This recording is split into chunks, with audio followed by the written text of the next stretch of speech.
Halo, perkenalkan, namaku Dea Kansa Deswita Ayu Maharani. Aku dari kelas 11 Aspek 1, nomor absen 6. Dalam video kali ini, aku akan menjelaskan tentang konsep desain prototip dan juga kemasan. Nah, di mana aja tuh? Yuk, simak video lengkapnya. Konsep desain prototip. Pengertian dari konsep desain prototip. Prototip berasal dari kata Latin proto yang berarti asli dan typus yang berarti bentuk atau model.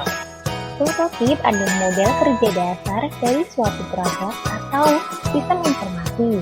Biasanya dibangun untuk tujuan demonstrasi atau sebagai bagian dari proses pembangunan. Tahapan-tahapan prototip. Ada pendefinisian produk, working model, prototype rekayasa atau engineering prototype, prototype produksi atau production prototype, qualified production item, model, dan prototype. Pendefinisian produk merupakan penerjemahan konsep teknikal yang berhubungan dengan kebutuhan dan perilaku konsumen ke dalam bentuk perancangan, termasuk aspek hukum produk dan aspek hukum yang melibatkan keamanan dan perlindungan terhadap konsumen. Working model dibuat tidak harus mempresentasikan fungsi produk secara keseluruhan dan dibuat pada skala yang seperlunya saja untuk membuktikan konsep dari pembuatan produk dan menemukan hal-hal yang tidak sesuai dengan konsep yang telah dibuat. Working model juga dibangun untuk menguji parameter fungsional dan membantu perancangan prototipe rekayasa. Prototipe rekayasa atau engineering prototype dibuat seperti halnya working model, namun mengalami perubahan tingkat kompleksitas maupun superioritas dari working model. Dibangun mencapai tingkat kualitas teknis tertentu agar dapat diteruskan menjadi prototipe produksi atau untuk dilanjutkan pada tahapan produksi. Prototipe rekayasa ini dibuat untuk keperluan pengujian kinerja operasional dan kebutuhan perancangan sistem produksi. Prototipe produksi atau production prototype bentuk yang dirancang dengan seluruh fungsi operasional untuk menentukan kebutuhan dan metode produksi dibangun pada skala sesungguhnya dan dapat menghasilkan data kinerja dan daya tahan produk dan partnya. Qualified production item dibuat dalam skala penuh, berfungsi secara penuh dan diproduksi pada tahap awal dalam jumlah kecil untuk memastikan produk memenuhi segala bentuk standar maupun peraturan yang diberlakukan terhadap produk tersebut, biasanya untuk diuji cobakan kepada umum.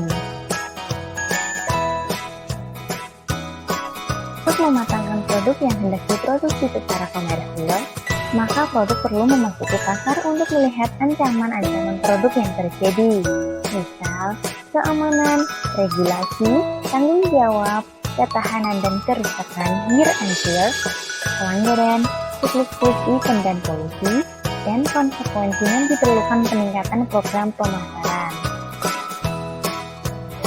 Model merupakan alat peraga yang mirip produk yang akan dibangun, lookalike model. Secara jelas menggambarkan bentuk dan penampilan produk baik dengan skala yang diperbesar, 1:1, atau diperkecil untuk memastikan produk yang akan dibangun sesuai dengan lingkungan produk maupun lingkungan user. Prototip adalah bentuk efektif dalam mengkomunikasikan konsep produk, namun jangan sampai menyerupai bentuk produk sebenarnya karena mengandung resiko responden akan menyamakannya dengan produk akhir. Yang selanjutnya adalah kemasan. Pengertian dari kemasan. Kemasan yaitu sebuah desain kreatif yang mengaitkan bentuk, struktur, material, warna, citra, tipografi, dan elemen-elemen desain dengan informasi produk supaya bisa dipasarkan dengan baik dan layak. Faktor penting dan persyaratan desain kemasan. Ada efektivitas, keamanan pangan atau food security, keahlian, jujur, desain ekonomi, mudah dikenali, jelas, mudah dimengerti, bentuk unik, fungsional, dan ramah lingkungan. Fungsi kemasan produk. Pertama, untuk melindungi benda perniagaan yang bersangkutan terhadap kerusakan-kerusakan dari saat diproduksinya sampai saat benda tersebut dikonsumsi.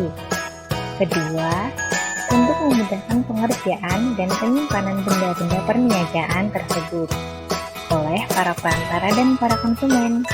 Yang ketiga, guna menjual produk yang bersangkutan. Tujuan kemasan produk. Pertama, visual protection. Melindungi objek dari suhu, getaran, guncangan, tekanan, dan sebagainya. Kedua, barrier protection. Melindungi dari hambatan oksigen uap air, debu, dan sebagainya. Ketiga, containment or agglomeration. Benda-benda kecil biasanya dikelompokkan bersama dalam satu paket untuk efisiensi transportasi dan penanganan. Keempat, information transmission. Informasi tentang cara menggunakan transportasi, daur ulang, atau membuang paket produk yang sering terdapat pada kemasan atau label. Kelima, production test.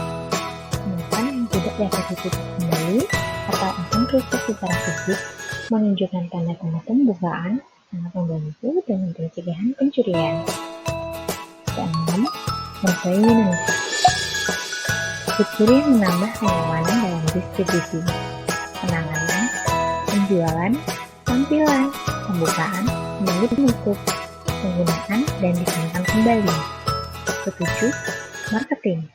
Kemasan dan label dapat digunakan oleh pemasar untuk mendorong para pembeli untuk jenis kemasan produk. Berdasarkan struktur isi, kemasan dibagi menjadi 3 jenis, yaitu 1. Kemasan primer, yaitu bahan kemas yang mewadahi bahan pangan, contohnya kaleng susu, botol minuman, dan lain-lain. Kedua, kemasan sekunder, yaitu kemasan yang fungsi utamanya melindungi kelompok kemasan lainnya, seperti misalnya kotak karton untuk wadah kaleng susu, kotak kayu untuk wadah buah-buahan yang dibungkus, dan sebagainya. 3. Kemasan tersier dan kuarter, yaitu kemasan yang diperlukan untuk menyimpan, pengiriman, atau identifikasi. Kemasan tersier umumnya digunakan sebagai pelindung selama pengangkutan. Sekian.